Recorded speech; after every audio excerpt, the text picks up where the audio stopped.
Hi Aries, this is your love reading po. This is timeless love reading. May mga video pa kayo dito ha sa Love Jeff channel natin. So panoorin nyo po, baka makaresonate kayo. Okay, so this is please be reminded na this reading is general. Kung naka-resonate kayo, comment down. Kung hindi kayo naka-resonate, ibigay niyo po sa iba. Okay?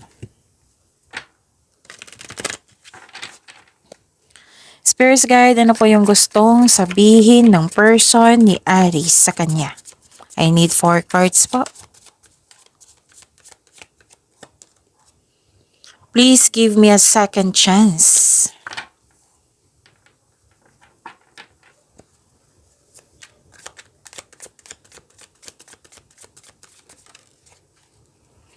Despite the distance, I feel like our souls still remain intertwined.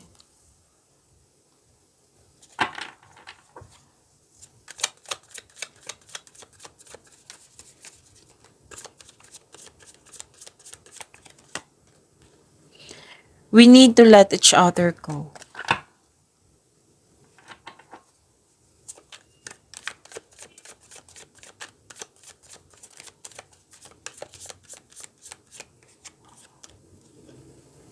I'm moving on with my life.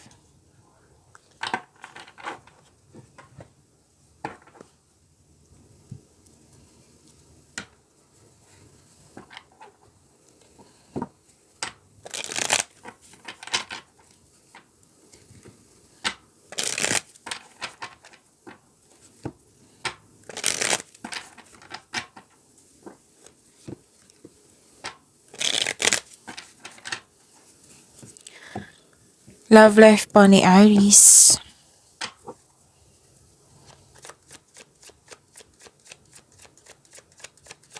Spirits guide, kamusta po ngayon ang energy sa love life ni Aries? Kamusta na si Aries ngayon? Oh, this is good.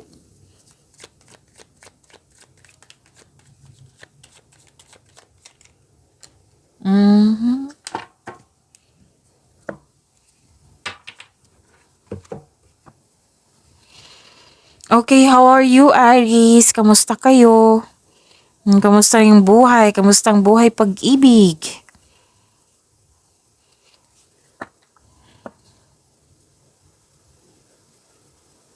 Nakikita ko dito na may natanggap daw kayo na opportunity na pinagsisihan nyo. Actually, pwedeng nag-sorry to sa'yo na tinanggap mo, ngayon pinagsisihan mo. Kasi nga, naulit na naman. Pero nakikita ko dito, okay ka na. Nagkaroon nga ng success dito and happiness. Yung, anong tawag nito? You receive love. And I think this is from your family, from the children, to your inner child. Actually, may buntis or wedding ako nakikita dito. Pwedeng nag-attend ka or kayo ito. May happy bonding nga dito, oh. Or outing ito. So, you're moving on also.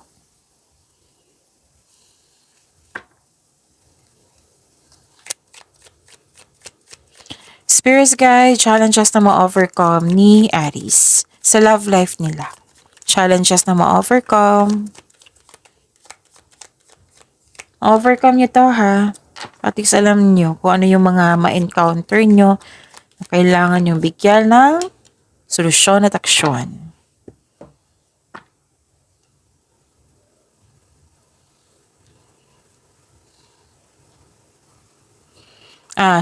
Okay. You're moving on. Nakikita ko dito. Moving on. Strong, confident, and compassionate nakikita ko dito eh. So, this is the second card na nagsabi na may success. Oo. Very passionate. Wow. Actually, dito? Full of ambition, busy ka. Oo, busy ka. Marami kang mga kausap na ito yung naglalas sa nararamdaman mo na yung may nagsisisi ka sa natanggap mong tao na nag-ask siya ng forgiveness sa'yo tapos naulit na naman. Oo. And I believe ako sa energy nyo. I believe ako sa energy nyo. You're making yourself busy. And kitang-kita ko naman dito yung happiness mo and yung success mo. Actually, ano to eh, stability sa emotion, stability sa buhay. Oo, yan yung nakikita ko. At tatlo kasi nagsabi dito. Tatlo. Nagsabi dito na you are in control, control mo na yung feelings mo, emotions mo, mas lumawak yung ambisyon mo sa buhay, and you're very confident. Yan. Wow. Na-amaze ako ha. Na-amaze ako sa you're making yourself busy nga. It might be busy kayo dyan sa mga kasi may outing din dito. May togetherness dito. So, wala akong nakikitang yung malaking what I meant is malaking puwang. Kumbaga, just na-disappoint ka sa mga nangyari, pero you are moving on. Tinutulungan ka ng mga surroundings mo, which is, I believe this is a happy environment na nakatulong talaga sa iyo para, kasi in control, may success. Tatlong card na po nagsabi dito. Wow. Tanong natin yung sa person mo. Kamusta po ang person ni Aries? Ano pa po yung gusto niyang sabihin kay Aries? Kamusta po yung feelings niya? Ano po yung ginagawa niya ngayon? Ano po yung next action ng person ni Aries? Aha.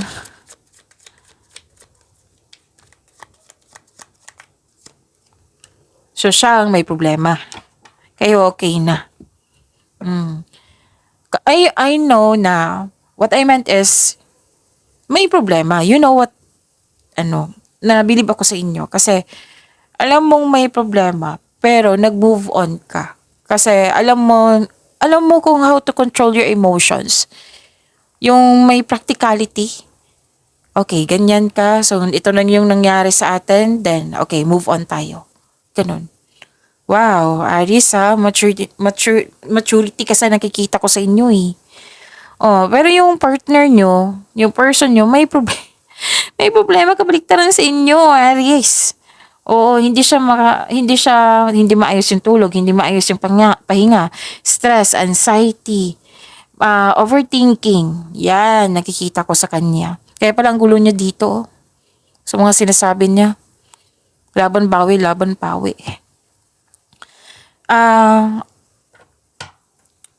Kung kayo, hinarap mo yung mga challenges nyo, yung reality, hinarap niya talaga. Kaya naging kontrolado mo na lahat. Siya, not in control. Kumbaga, iniiwas-iwasan niya na magkaroon ng self-reflection, hindi siya kampante, nagtatago siya instead of facing the reality. Parang hinayaan niya yung sarili niya na, yung saktan yung sarili niya. Oo, eto malungkot ako kasi may mga nangyari. Oo, kasi this person is asking for a second chance, pero laban bawi. Pero this person know na may connection talaga kayo, na kayo talaga, na may hindi pa tapos unfinished business pa. Kumbaga, andyan siya, pwedeng andyan siya. Pero ito yung naging disbalance yung emotion niya eh. Yung naguguluhan din siya. So, nakikita niya sa iyo, it might be, alam niya na nag-move on ka na. Gusto niya mag-move on pero laban bawi siya dito. Kita dito pa lang oh. Hanggang dito, hindi siya makapagpahinga ng maayos. Actually, full of emotion siya. Tago. Kung sa tingin natin sa kanya, magaling siyang mag-handle ng emotion niya. Pero deep inside, as in wasak na wasak to. Nag-overthink siya. Pero kinakaya niya yung sitwasyon. Pero lalo na mag-isa siya. Grabe yung overthinking niya. I'm sorry to say, Aries, pero wala akong nakikitang next action dito. Puro sarili niya yung iniisip niya, yung mga nangyari, nasaktan siya, yung naguguluhan siya. Wala akong nakikitang aksyon dito or plano. So, yun. Maraming salamat po.